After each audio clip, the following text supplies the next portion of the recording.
So then on the demand side, like what type of businesses use Patch? Yeah, so we definitely have the strongest product. So for what it's worth, we're only a 15-month-old company.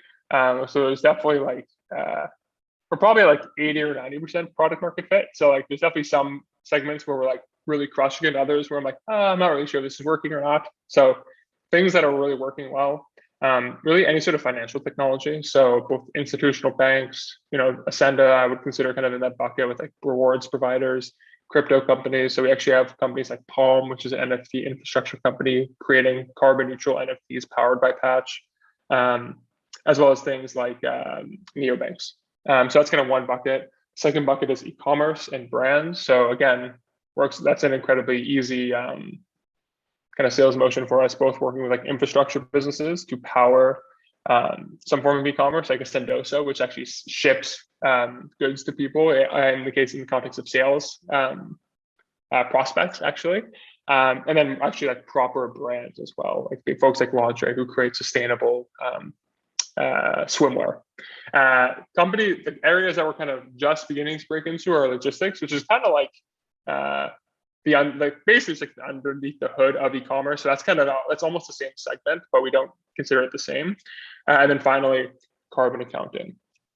And carbon accounting is actually a brand new suite of software or a new classification of what is traditionally SaaS, where it's essentially you can think of it as a carbon ERP, where a company might buy a carbon accounting tool like Persephone, where they say, I don't know what my carbon footprint is and I want to become more sustainable. So this software will actually take all the data across your business and help you quantify the carbon impact of your company and provide reduction suggestions. So this is how you can pollute less or change how your business operates in order to mitigate your carbon footprint.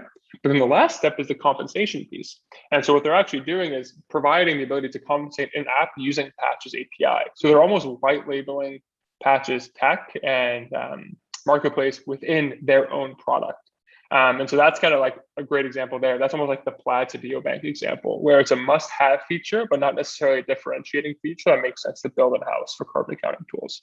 So those are the major verticals we have great fit in. Trying to work our way into travel. That's moved a little bit less quickly, partially because of COVID, partially because we haven't really prioritized it, but that's kind of the next big vertical for us.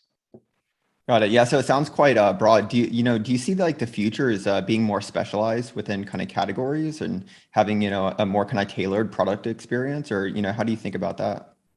Yeah, totally. So the beautiful thing about APIs, this is what makes me more excited about infrastructure companies and versus marketplace companies.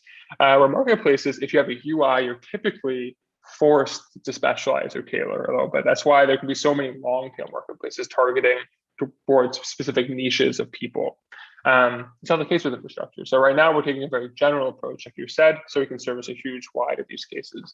I don't see a world where we need to change the product meaningfully in order to capture those verticals.